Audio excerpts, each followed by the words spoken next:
You are standing in a packed stadium. A ball moves across the ground in front of you. Tens of thousands of people lean forward as one, holding their breath, waiting to see where it goes. You think this is modern. It is not. Some version of this exact moment, you kicking or striking a ball while a crowd roars, is at least 3,000 years old, long before the first World Cup in 1930, long before stadium lights, before referees with whistles, before anyone wrote down a single rule. Your ancestors were already obsessed with the same thing you are. So how did they get there? How did humans, scattered across continents that had never heard of each other, all decide that chasing a ball was worth building stone arenas for? Let's start with the ball itself, because the ball is the hardest part. Think about what a good ball actually requires. It has to bounce. It has to keep its shape after being hit 1,000 times. It has to survive heat, sweat, and the ground. For most of human history, no material on Earth could do that. A stuffed leather sack goes flat. A wrapped bundle of hair or cloth thuds and dies. You cannot invent the beautiful game until you can invent a beautiful ball. One group of humans solved this problem first, and they solved it in the most surprising place imaginable. In the wet lowlands of what is now Mexico, the people we call the Olmec figured out how to make rubber. Not find it, make it.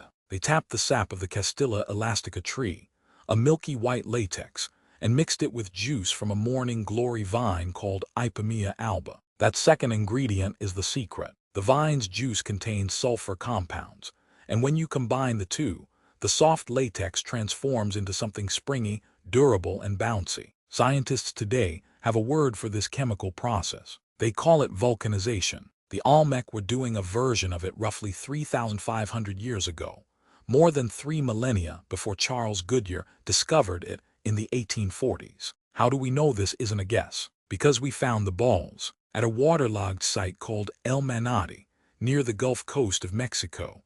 Archaeologists pulled 12 ancient rubber balls out of the mud. The bog had no oxygen, so nothing rotted. These balls had survived for over 3,000 years. Researchers Dorothy Hostler, Sandra Burkett, and Michael Tarkanian, working at the Massachusetts Institute of Technology, later tested the chemistry and confirmed exactly how this rubber was made. The oldest evidence puts Mesoamerican rubber production at around 1600 BC. Sit with that. The first sports ball that could really bounce was invented before Tutankhamun was born. And once you have a ball that bounces, you build a game around it. The Maya, the Aztec, and the cultures before them played a game so important it has many names. The Aztec called it Alamalisli. In the Maya world it is often called pok-ta-pok. Over 4,500 ancient ball courts have been found across Mesoamerica. The most famous sits at Chichén Itzá in the Yucatan Peninsula. It is the largest ancient ball court ever discovered,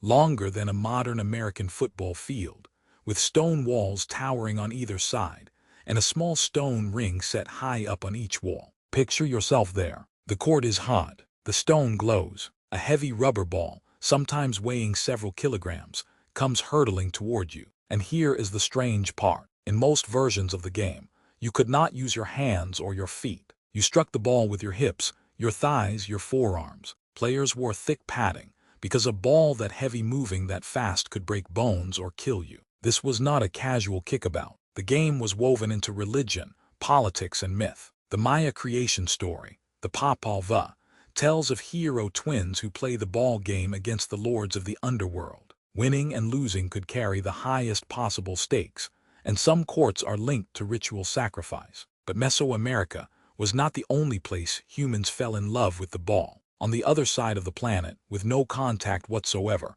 the same instinct appeared. Travel to ancient China. There, more than 2,000 years ago, people played a game called Cuju. The name means, almost literally, kick ball. Ku is to kick. Ju is a ball, in this case a leather ball stuffed and later inflated with feathers or air. And here is the detail that matters most for your story. FIFA, the modern governing body of world football, officially recognizes Cuju as the earliest form of the sport we now call football. The earliest mention of it appears in records from the Han Dynasty, around the 2nd century BC, though some traditions trace it even further back. Cuju was not a fringe pastime. It was played in the military to keep soldiers fit. It was played in the imperial court for entertainment. By the Song Dynasty, Professional players existed, and there were clubs and associations devoted to the game. Some versions used a goal, a net stretched between bamboo poles with a small hole the ball had to pass through. Other versions were about skill and control, keeping the ball aloft without letting it touch the ground. Does any of that sound familiar? It should. You have watched a child do kipayuppies in a park. Your ancestors were doing it in the 2nd century BC, now crossed to the Mediterranean, because the Greeks and Romans wanted in too. The ancient Greeks played a rough ball game called Episkyros. 2 teams, a line of stones in the middle, and lines behind each team. The goal was to throw the ball over the heads of your opponents and drive them back across their own line. It was physical, fast, and not gentle. There is even a marble carving from ancient Athens, dated to around the 4th century BC, that appears to show a man balancing a ball on his thigh, watched by another. People have called it one of the oldest images of a footballer in existence. The Romans took the Greek game and made it their own. They called their version Harpastum, from a Greek word meaning to seize or to snatch. It was small ball, brutal, and beloved by Roman soldiers,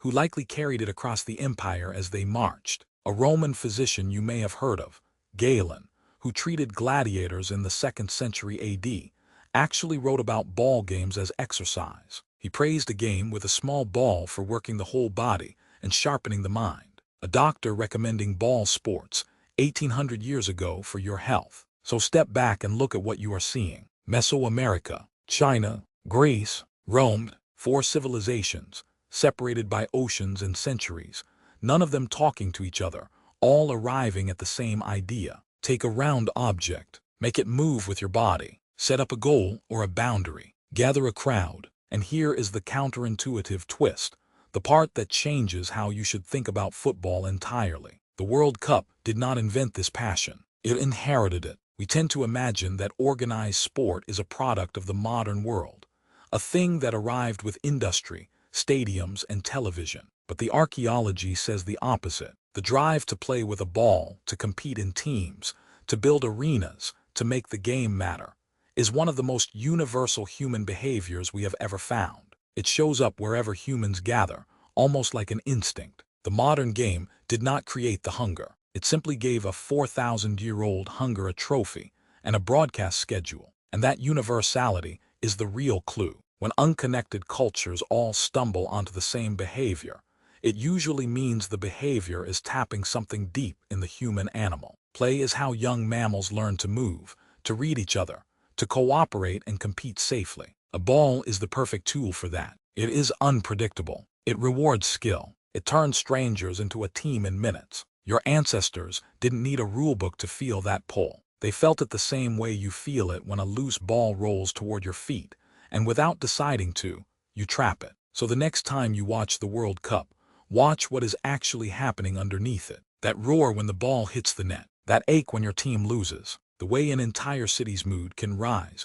or fall on the path of a single ball. None of that is new. A Maya player felt it in the stone court at Chichén Itzá. A hand soldier felt it kicking a feather-stuffed ball between bamboo posts. A Roman legionary felt it diving for the Harpastum in the mud. You are not the first generation to lose your mind over a ball. You are the latest in an unbroken line that stretches back more than 3,000 years. You are standing in a packed stadium. A ball moves across the ground in front of you. And the truth is, you have been standing here in one form or another for 3,000 years, and your ancestors saved you a seat.